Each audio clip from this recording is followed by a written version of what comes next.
नमस्कार मित्रों, आज के इस वीडियो में एक बार फिर से आप सभी का बहुत बहुत हार्दिक स्वागत है। हम आशा करते हैं कि आप सभी स्वस्थ होंगे, मस्त होंगे और पूरी तरह से अपनी तैयारी में व्यस्त होंगे। तो मित्रों, आज के इस वीडियो में हम भक्त काल से संबंधित कुछ महत्वपूर्ण प्रश्न जो कि आपकी परीक्षा के दृष्टिकोण से बहुत ही महत्वपूर्ण होने वाला है, जिसे मैंने बहुत ही मेहनत और मशक्क़त के साथ तैयार किया है, इसलिए इस वीडियो को आप लोग अंत तक जरूर देखें। तो जैसा कि स्क्रीन पर आप देख पा रहे हैं, भक्ति काल प्रश्नोत्तरी। प्रश्न संख्या 1 है कि भक्त के विषय में असंगत कथन है। कहने का आशा ये है कि भक्त के विषय में 4 कथन दिए हैं, जिनमें 3 सही है, 1 असत्य है, असंगत है। उस कथन को आपको चयन करना होगा। विकल्प ये कह रहे हैं कि जो भक्ति है भज धातु से उत्पन्न हुई है।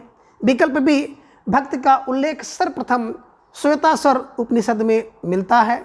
विकल्प सी है कि भक्ति ईसाईयत की देन है, गियर्सन ने माना है।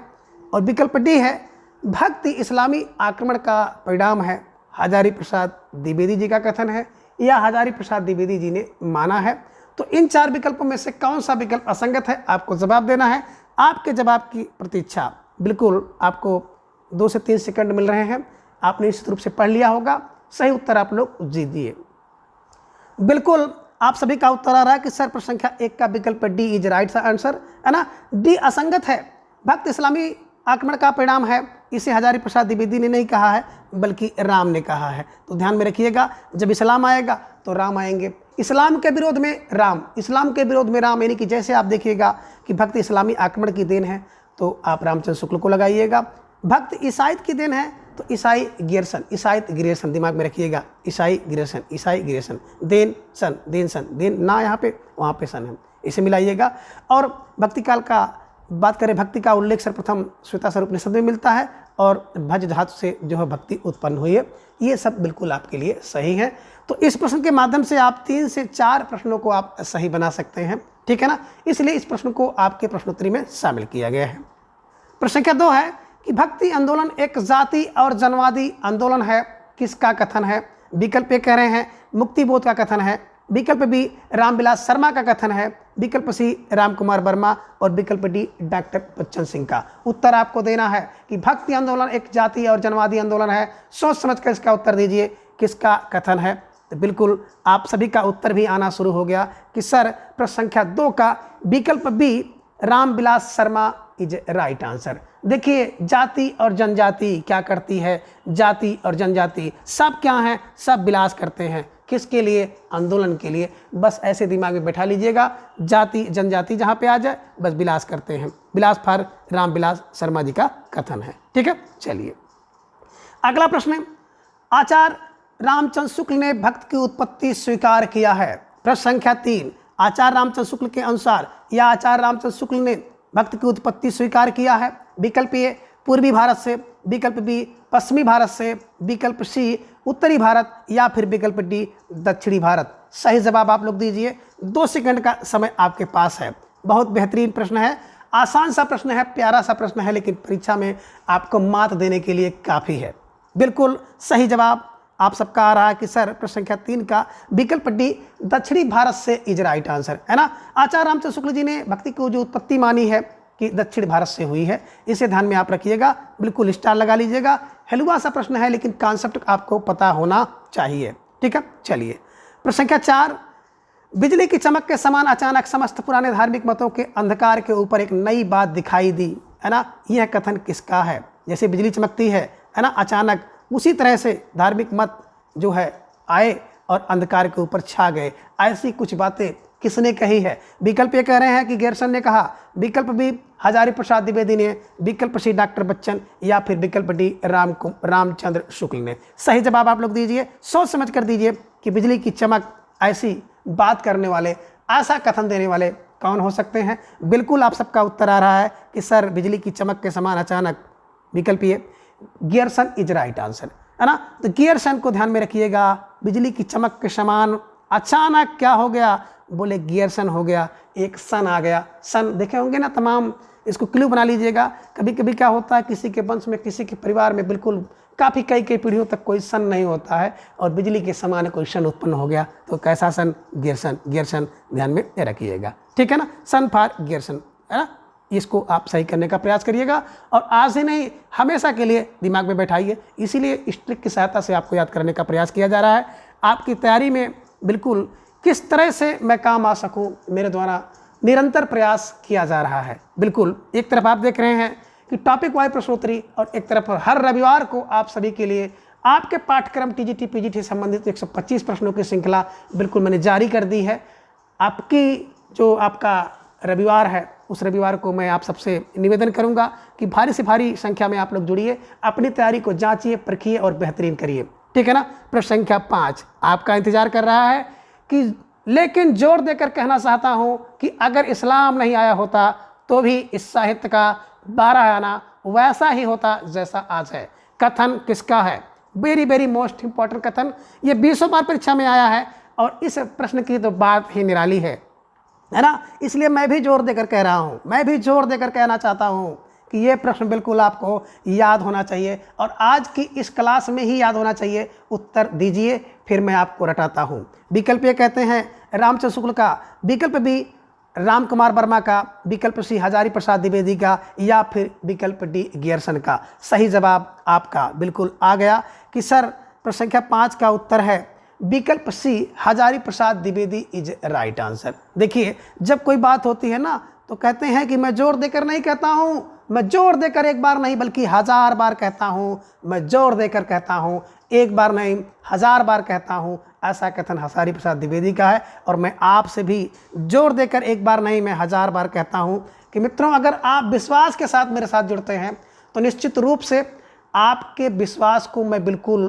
तोड़ूंगा नहीं, आपको निराश हताश नहीं करूंगा। निश्चित रूप से जितने मैंने YouTube पर आप देख सकते हैं कि 3-4 महीने से सक्रियता दिखाई है, उसका परिणाम है कि 800 समथिंग वीडियो आपके सामने है और टीजीटी पीजीटी का संपूर्ण कोर्स, संपूर्ण प्रश्नावली अब टॉपिक वाइज चल रहा है और संडे टू संडे आप देख रहे हैं कि जैसे आपके परीक्षा में प्रश्न पूछे जाते हैं हूबहू उसी तरह से प्रश्न आपको देखने को मिल रहा है।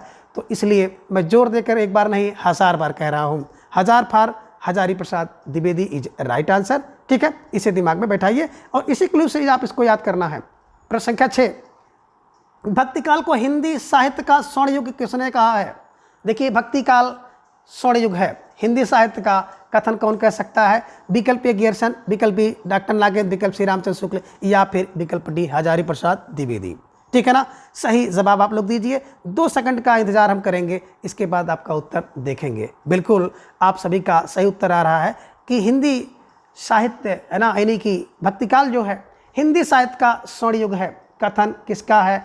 बिल्कुल आप सभी का उत्तर आ गया कि सर विकल्प ये जॉर्ज अब्राहम गियर्सन महोदय ने कहा था कि भक्तिकाल जो है स्वर्ण युग है हिंदी साहित्य का, है ना। देखिए स्वर्ण कैसे होगा? अगर आपका सन क्या है, लायक है, सन अच्छा है तो आपके लिए बिल्कुल स्वर्ण होगा, युग स्वर्ण होगा। ये ध्यान में रखिएगा, सन स्वर्ण, सन स्वर्ण, स्वर्ण को जोड़ लीजिएगा। गियर्सन ने कहा स्वर्ण युग कहा है भक्ति काल को। ठीक है, चलिए भक्ति काल के विषय में एक अगला बड़ा महत्वपूर्ण कथन है और एक प्रश्न परीक्षा में पूछा जा सकता है, इस पर तो आपको स्टार लगाना होगा कि भक्ति काल को लोक जागरण काल किसने कहा है? ध्यान रखिएगा, थोड़ा सा यहाँ पर मिस्टेकिंग है कि भक्ति काल को लोक जागरण काल किसने कहा है? विकल्प ए कह रहे गियर्सन, विकल्प बी डॉक्टर रामविलास शर्मा, विकल्प सी हजारी प्रसाद द्विवेदी या फिर विकल्प डी राम कुमार वर्मा। भक्ति काल को लोक जागरण काल किसने कहा? सही उत्तर आपको देना है। आपके जवाब की प्रतीक्षा, निश्चित रूप से आप सबका उत्तर आ रहा है और अलग अलग दिशा से उत्तर आ रहा है।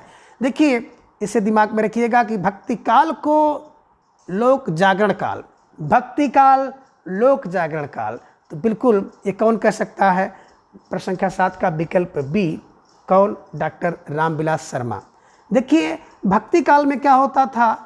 लोक जागरण का काल विलास करता था, तो भक्ति काल में लोक जागरण का काल विलास करता था। ऐसे दिमाग में बैठाइएगा कि भक्ति काल होती थी तो भक्ति काल में लोक के जागरण का काल विलास करता था। लोक जागरण काल विलास, लोक जागरण काल विलास, ध्यान में रखिएगा। इसलिए मैं इस पर थोड़ा सा फोर्स डाल रहा हूँ क्योंकि इसी से मिलता जुलता एक प्रश्न आपको परीक्षा में और दिखाई दे सकता है। एक प्रश्न और बनता है तो इसे स्टार लगाइए कि अगर लोक जागरण काल की बात आ जाए, भक्ति काल लोक जागरण काल, तो विलास, काल में विलास करें और राम विलास करते हैं। कोई काल हो, कोई समय हो, तो ऐसे समय कौन विलास करे? बिल्कुल भैया, भक्ति काल में अगर हम भक्ति का काल है, भक्ति का समय है, तो मेरे अंदर राम विलास करें, राम विलास करें, ये ध्यान में रखिएगा। ठीक है ना। चलिए, प्रश्न संख्या 8 बिल्कुल इसी से मिलता जुलता थोड़ा सा अंतर है कि भक्ति को लोक जागरण किसने कहा है। देखिए, भक्ति काल को भी आपने देखा कि भक्ति काल को तो कहा गया लोक जागरण काल, यहाँ पे भक्ति को लोक जागरण है, काल नहीं है, क्योंकि भक्ति काल यहाँ नहीं है तो यहाँ लोक जागरण काल नहीं है। दोनों में से काल, भक्ति में काल नहीं, लोक जागरण में भी काल नहीं, तो इतना तो आप समझ सकते हैं। ये नहीं है तो कथन भी दूसरे का हो जाएगा। विकल्प ये कह रहे हैं कि जॉर्ज महोदय का कथन है, विकल्प बी डॉक्टर रामविलास शर्मा का कथन, या फिर विकल्प सी हजारी प्रसाद, अथवा विकल्प 4 जो है डॉक्टर रामविलास शर्मा है। सही उत्तर दीजिए कि भक्ति को लोक जागरण किसने कहा है। बिल्कुल किसने कहा है, तो हल्का फुल्का व्यक्ति नहीं कह सकता है कि भक्ति का लोक है। भक्ति का लोक है, और भक्ति का लोक होगा तो हज़ारों लोग होंगे, एक दो नहीं, हज़ार होंगे। भक्ति के लोक में, भक्ति के संसार में, भक्ति की दुनिया में कदम रखने वाले कितने? बोले सर 1000 हैं, 1000 पार। हजारी प्रसाद द्विवेदी जी का कथन है। और भक्ति काल में विलास करते हैं कौन? विलास रामविलास शर्मा है। दोनों प्रश्नों को आप एक जगह दिमाग में रखिए, अगर परीक्षा में आ जाए तो बिल्कुल आप सही उत्तर देने का प्रयास करिएगा। ठीक है। प्रश्न संख्या 9 आपका इंतजार कर रहा है कि मेरा भी उत्तर दीजिए। निर्गुण धारा के नामकरण के विषय में सही नहीं है ना। तो आप 4 कथन देख रहे हैं, 4 में से एक कथन है जो कि निर्गुण धारा के नामकरण करने वाले के विषय में सत्य नहीं है। विकल्प कह रहे हैं कि रामचंद्र शुक्ल ने निर्गुण को ज्ञानाश्रय कहा। विकल्प बी हजारी प्रसाद द्विवेदी जी ने निर्गुण कहा। विकल्प सी डॉक्टर राम कुमार वर्मा जी ने संत काव्य कहा। और विकल्प डी गणपत चंद्र गुप्त जी ने ज्ञान मार्गी कहा है। एक सुमेलित नहीं है, उत्तर आपको देना है। और इस एक प्रश्न के माध्यम से मैंने कोशिश किया है कि 4 प्रश्न अगर आपकी परीक्षा में बन जाएं तो आपका बिल्कुल जवाब सही हो। स्टार लगाइएगा, सारे के सारे प्रश्न बिल्कुल एकदम तथ्यात्मक हैं, आपकी परीक्षा के दृष्टिकोण से बहुत महत्वपूर्ण है। आपको कहीं से वीडियो स्क्रिप्ट नहीं करनी है, अगर आप विश्वास करते हैं, और विश्वास नहीं तो कोई बात नहीं। ठीक है ना। बिल्कुल। प्रश्न संख्या 9 का सही उत्तर आप सबका आना शुरू हो गया कि सर विकल्प डी गणपत चंद्र गुप्त है ना। गणपत चंद्र गुप्त ने क्या कहा है? संत काव्य कहा है, ध्यान में रखिएगा। और 2 ही ऐसे आप कह सकते हैं विद्वान हैं जिन्होंने संत काव्य कहा है, राम कुमार वर्मा और गणपत चंद्र गुप्त। तो गुप्ता और वर्मा ने क्या कहा? संत काव्य कहा। बाकी लोगों ने ज्ञान और निर्गुण की बातें की है, ध्यान में रखिएगा। और एक परशुराम चतुर्वेदी भी हैं, तो परशुराम चतुर्वेदी ने भी, है ना, बिल्कुल संत काव्य कहा है, ध्यान में रखिएगा। और प्रश्न संख्या 9 का विकल्प डी को आप सही करिएगा। ठीक है। चलिए, अब प्रश्न संख्या 10 है कि प्रथम कवि एवं प्रस्तोता कौन है। तो आप 4 विकल्प देख पा रहे हैं जिनमें एक असंगत है, तो जो कथन असंगत है उसी को आपको चयन करना है। तो बहुत ध्यान से प्रश्न को देखिएगा। विकल्प ए में आप देख पा रहे हैं कि रामचंद्र शुक्ल ने पहला कवि माना कबीरदास को। हजारी प्रसाद द्विवेदी जी की बात करें तो इन्होंने भी कबीर को माना। विकल्प सी स्वरूप चतुर्वेदी नामदेव को। और विकल्प डी गणपत चंद्र गुप्त नामदेव को प्रथम कवि मानते हैं। तो इसमें कौन असंगत है, सोच समझकर आपको उत्तर देना है। स्टार लगाइए और इस प्रश्न के माध्यम से अपनी जो सोच है, अपनी तैयारी है, उसको और भी विकसित करिए। स्टार लगाइए, उत्तर दीजिए। तो बिल्कुल आप सभी का उत्तर तो आ रहा है, लेकिन अलग अलग दिशाओं से अलग अलग तरफ से आ रहा है। तो बिल्कुल अगर देखा जाए इसका सही उत्तर तो विकल्प सी है ना। स्वरूप चतुर्वेदी ने नामदेव को नहीं माना है बल्कि कबीर को माना है। तो ध्यान में रखिएगा, नामदेव को नहीं बल्कि कबीरदास को प्रथम आप कह सकते हैं कि कवि माना है ना, कि प्रथम कवि हैं किसके? ज्ञानाश्रय शाखा के। तो ध्यान में रखिएगा, इन्हीं की प्रथम संत कवि किसको किसने माना है। तो देखिए, शुक्ल हैं, द्विवेदी और चतुर्वेदी। तो शुक्ल द्विवेदी चतुर्वेदी कबीर को, शुक्ल द्विवेदी चतुर्वेदी किसको? कबीर को प्रथम कवि मानते हैं, है ना। और गणपत चंद्र गुप्त और राम कुमार वर्मा, ये 2 लोग नामदेव को मानते हैं। तो गुप्ता और वर्मा जी ने नामदेव को माना। और गुप्ता और वर्मा एक नाम है, ध्यान में रखिएगा, गुप्ता और वर्मा एक नाम है, तो नाम फार नामदेव को मानने वाले हैं। बाकी शुक्ल द्विवेदी चतुर्वेदी ये लोग जो है कबीरदास को प्रथम कवि मानते हैं। तो निश्चित रूप से आप सभी का उत्तर जो है प्रश्न संख्या 10 का विकल्प सी आ गया होगा। तो इसे ध्यान में रखिएगा और क्लू की सहायता से इसे दिमाग में बैठा लीजिएगा। ठीक है, चलिए प्रश्न संख्या 11, निर्गुण मार्ग के निर्दिष्ट प्रवर्तक कबीर ही थे। बिल्कुल वेरी वेरी मोस्ट इंपॉर्टेंट प्रश्न कि निर्गुण मार्ग के निर्दिष्ट प्रवर्तक कबीरदास ही थे, कथन किसका है? विकल्प ए हजारी प्रसाद द्विवेदी का, विकल्प बी रामचंद्र शुक्ल का, विकल्प सी राम कुमार वर्मा, या फिर विकल्प डी, देखो 2 बार राम कुमार वर्मा हो गया है। तो आपके लिए कोई घबराने की बात नहीं है, आपको सही उत्तर चयन करना है। ठीक है ना, कि निर्गुण मार्ग के निर्दिष्ट प्रवर्तक कबीर ही थे, कथन किसका है? स्टार लगाइए और सही जवाब इसका दीजिए प्रश्न संख्या 11 का। तो ढेर सारे भाई बहनों का उत्तर आ गया कि सर आप जब रामचंद्र शुक्ल का कथन पढ़ा रहे थे तो मैंने पढ़ा था, उसमें आपने एक कथन बताया था कि निर्गुण मार्ग के निर्दिष्ट प्रवर्तक कबीरदास हैं रामचंद्र शुक्ल। तो निश्चित रूप से प्रश्न संख्या 11 का विकल्प B Acharya Ramchandra Shukla is right answer. देखिए निर्दिष्ट है ना प्रवर्तक, निर्दिष्ट प्रवर्तक, अभी आपने इसके पहले भी देखा है शुक्ल जी के अनुसार, तो दोनों प्रश्नों से आप इसको कॉपी कर सकते हैं। ठीक है ना, शुक्ल ये ध्यान में रखिएगा और प्रश्न संख्या 11 का विकल्प बी को आप सही कर लीजिएगा।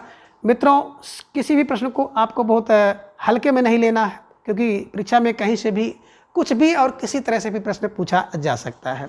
ठीक है, चलिए प्रश्न संख्या 12 है कि हिंदी में भक्ति साहित्य परंपरा का प्रवर्तन किसने किया है? हिंदी में भक्ति साहित्य परंपरा का प्रवर्तन किसने किया, ये आपको ध्यान में रखना है। विकल्प ये कह रहे हैं कि नामदेव ने, विकल्प बी रामदेव ने, विकल्प सी कबीरदास, या फिर विकल्प डी नंददास। सही जवाब आपको देना है कि हिंदी में भक्ति साहित्य परंपरा का प्रवर्तन किसने किया है, इसका उत्तर आपको देना है प्रश्न संख्या 13। ठीक है ना, प्रश्न संख्या 12 हिंदी में भक्ति साहित्य परंपरा का प्रवर्तन किसने किया है? नामदेव, रामदेव, कबीर दास और नंददास। सही उत्तर आपको देना है। बिल्कुल आप सबके उत्तर की प्रतीक्षा। तो आप सबका उत्तर सर आ गया कि सर विकल्प ये नामदेव है ना। तो नाम से देखिए हिंदी साहित्य में भक्ति जो है क्या होता है, हिंदी साहित्य में भक्ति का प्रवर्तन नाम से ही हुआ होगा। तो ये ध्यान में रखिएगा कि हिंदी साहित्य में भक्ति साहित्य की परंपरा का प्रवर्तन नामदेव ने किया है। तो भक्ति नामदेव ये ध्यान में रखिएगा इस विकल्प के अनुसार। ठीक है ना, तो प्रश्न संख्या 12 का विकल्प ए इज राइट आंसर। प्रश्न संख्या 13 बड़ा महत्वपूर्ण प्रश्न है, और अगर देखा जाए पूर्व प्रश्नों में तो ये बड़ा शुमार प्रश्न होता था और खूब ये प्रश्न पूछा जाता था। ठीक है ना, तो प्रश्न संख्या 13 है कि निम्न में कौन संत कवि सगुण और निर्गुण दोनों में काव्य रचना की है? यानी कि सगुण ज्ञान शाखा और निर्गुण ज्ञान शाखा दोनों के अंतर्गत सगुण और निर्गुण दोनों काव्यधाराओं में काम करने वाले, दोनों में कविता करने वाले कौन कवि हैं?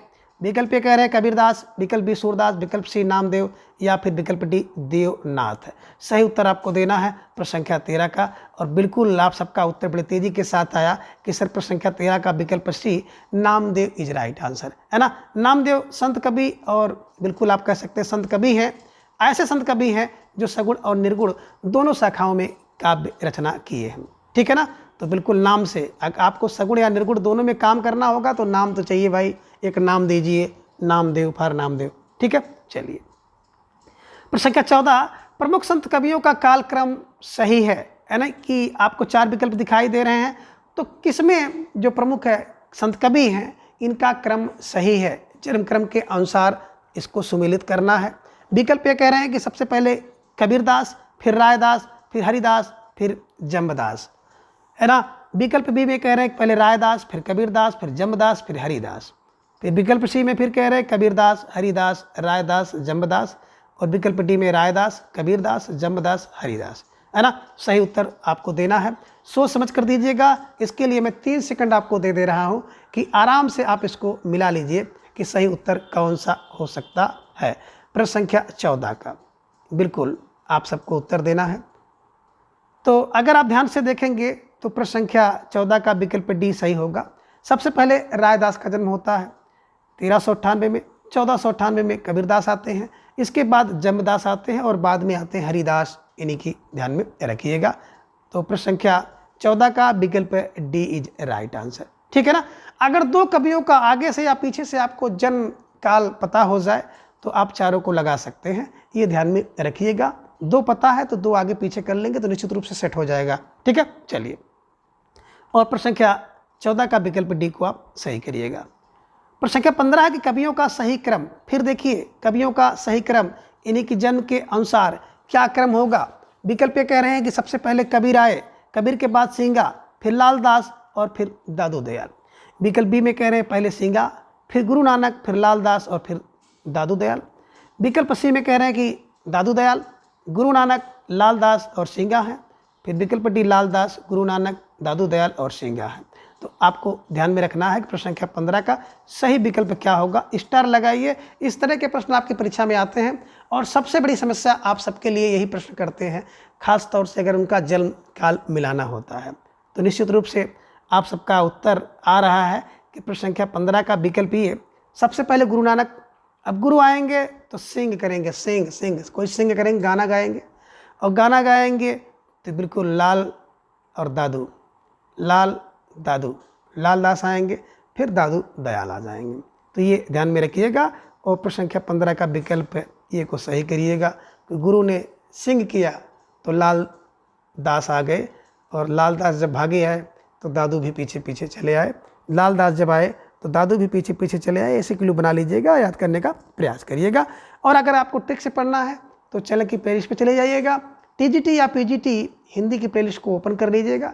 सारी क्लास विस्तृत रूप से है, व्याख्यात्मक तरीके से है और ट्रिक की सहायता से है, मेरे द्वारा बहुत पहले ही अपलोड की जा चुकी है। ढेर सारे भाई बहन मुझसे जुड़ करके तैयारी कर रहे हैं।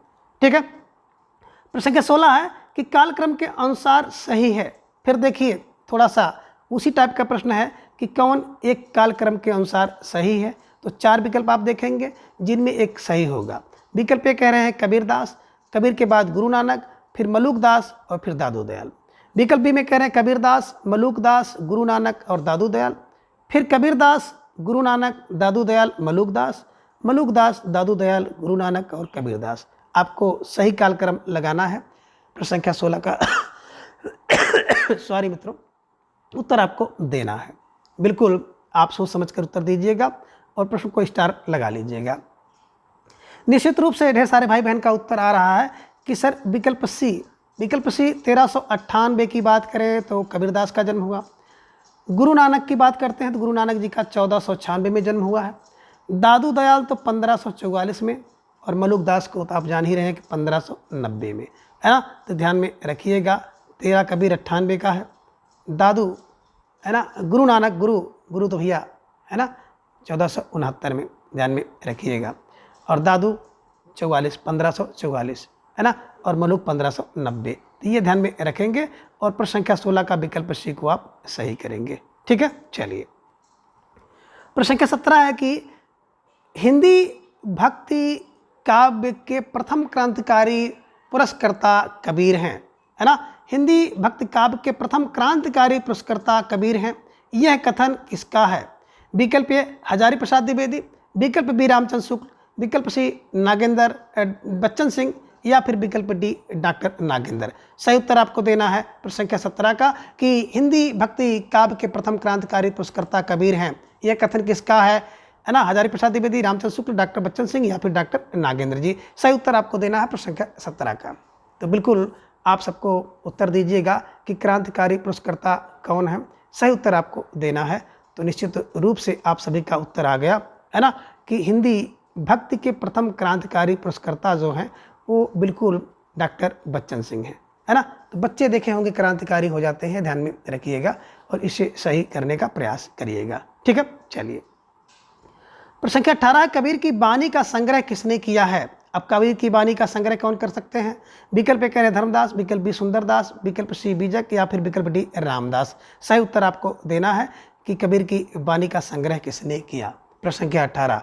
तो आप सबका उत्तर आया कि सर विकल्प ये धर्मदास, है ना। धर्मदास, कबीर की बानी जो होती है ना, धर्म की बाणी है, तो धर्मदास उसका संग्रह करेंगे, इसे ध्यान में रखिएगा। ठीक है, प्रश्न संख्या 19 से कबीर की रचनाओं में सत्य नहीं है ना। बात करें कबीर की रचना की, इनमें सत्य नहीं है, कौन सा सत्य नहीं है ना। तो बिल्कुल आप कह सकते हैं कौन सा सत्य नहीं है, बल्कि आपको कहना है कौन सत्य है, ये ध्यान में रखिएगा, कौन सत्य है। ठीक है ना। विकल्प ये कह रहे हैं कि साखी दोहा में है, विकल्प बी शबद पद में है, विकल्प सी रमैनी जो है चौपाई में है और दोहा, चौपाई और दोहा में है। तो उपयुक्त सभी आप दिमाग में रख लीजिएगा। ठीक है ना। और थोड़ा यहाँ पर सुधार करिएगा कि कबीर की रचना में कौन सत्य है, यहाँ पे कर लीजिएगा। और रामायणी, चौपाई और दोहा यहाँ पे लगा लीजिएगा। अब इसका उत्तर आप सबका बिल्कुल सही आ गया कि सर प्रश्न संख्या 19 का विकल्प डी इज राइट आंसर, है ना। जो साखी है दो शब्दों का, तो साखी दो, दोहा, पद शब्द, शब्द पद में, और रामायणी यानी कि रामायण की बात यहाँ पे कर लीजिए, इसको रामायण से जोड़ लीजिएगा, तो रामायण दोहा और चौपाई में है, ध्यान में रखिएगा। तो और उपयुक्त सभी विकल्पों को आप सही कर लीजिएगा, ठीक है। चलिए प्रश्न संख्या 20, कबीरदास की भाषा को सुमेलित कीजिए, यानी कि कबीरदास की भाषा से संबंधित प्रश्न है। किसी भी वर्ष जो है यहाँ से प्रश्न चूका नहीं है, हमेशा प्रश्न पूछा गया है, तो हम संभावना करते हैं कि इस बार भी यहाँ से प्रश्न पूछा जाएगा, इसलिए यहाँ पे 3 स्टार लगा लीजिए। अब प्रश्न किस रूप में पूछा जाएगा ये तो वक्त ही बताएगा, इसलिए आप सभी को तैयारी बेहतरीन तरीके से करनी है। बात करें विकल्प ए की, सदुक्कड़ी भाषा मिलाना है श्याम सुंदर, पंचमेल खिचड़ी रामचंद्र शुक्ल, संत भाषा हजारी प्रसाद द्विवेदी, वाणी का डिक्टेटर डॉक्टर बच्चन सिंह। तो इस हिसाब से कैसे मिलाएंगे, विकल्प ए में कह रहे हैं कि ए का पहले से मिलाइए, बी का दूसरे से, सी का तीसरे से, या डी का चौथे से। बी में कह रहे हैं ए का दूसरा, बी का पहला, सी का चौथा, डी का तीसरा। विकल्प सी में कह रहे हैं ए का चौथा, बी का तीसरा, सी का दूसरा, डी का पहला। और विकल्प डी में कह रहे हैं ए का तीसरा, बी का दूसरा, सी का पहला और डी का चौथा। तो आपको मिलाना है। आपको मिलाने के लिए सबसे पहले तो विकल्प आप सही करना पड़ेगा। देखिए सदुक्कड़ी भाषा, सदुक्कड़ी साधु की भाषा क्या होती है, राम राम, तो सदुक्कड़ी राम, ए का दूसरा पे आइए, बिल्कुल। पंचमेल खिचड़ी, खिचड़ी पंचमेल की हो तो भैया तो सुंदर होगी, तो सुंदर फॉर श्याम सुंदर दास, है ना, बी का आइए एन वो एक पर। भैया संत भाषा, संत की भाषा जैसे बच्चे की भाषा, बच्चे बिल्कुल शुद्ध बोलते हैं, सही बोलते हैं, ठीक है ना, तो संत की भाषा, बच्चों की भाषा आ गए आप सी का हो गया चौथा। बचा वाणी डिक्टेटर हजारी, हजारी तीसरा, है ना, ये बच भी रहा है और आप मिलाएंगे भी तो यही मिलेगा, ठीक है ना। और मैंने इसको टिक से बहुत पहले बताया था, तो प्रश्न संख्या 20 का विकल्प डी आपका सही होगा। और इसको क्लू भी आप दिमाग में बनाइए कि साधु की भाषा में तो राम राम होता है, पंचमेल खिचड़ी मिल जाए तो भैया बड़ी सुंदर है ना। संत की भाषा बच्चों में होती है बच्चन। वाणी का डिक्टेटर, जो वाणी का डिक्टेटर होगा, वाणी का तानाशाह होगा, जिसकी वाणी पर नियंत्रण नहीं होगा, वो हजार बात आपको सुना देगा, छोटी छोटी गलतियों के लिए आपको हजार बात सुनाएगा। हजार बात का मतलब है कि हजारी प्रसाद द्विवेदी का कथन है, ठीक है। चलिए प्रश्न संख्या 21 है, कबीर की वाणियों का सबसे सुंदर नमूना कहाँ देखने को मिलता है। और आप ये कह सकते हैं कबीर की वाणियों का सबसे सुंदर नमूना देखने को कहाँ मिलता है। विकल्प ये कह रहे हैं कि बीजक में मिलेगा, विकल्प बी साखी में मिला, विकल्प सी शब्दी में, या फिर विकल्प डी गुरु ग्रंथ साहिब में। तो आपको सही उत्तर इसका देना है। प्रश्न है कि कबीर की वाणियों का सुंदर नमूना सबसे पहले कहाँ देखने को मिला, तो सबसे पहले कहाँ देखने को मिला इसका उत्तर आपको देना है। स्टार लगाइए, प्रश्न परीक्षा में पूछा जा सकता है। और आप सबका उत्तर आ रहा है कि सर प्रश्न संख्या 21 का विकल्प डी गुरु ग्रंथ साहिब में। तो ध्यान में रखिएगा, कबीर की वाणी का पहला नमूना, सुंदर नमूना गुरु ग्रंथ साहिब में मिलेगा, इसे ध्यान में रखिएगा, ठीक है।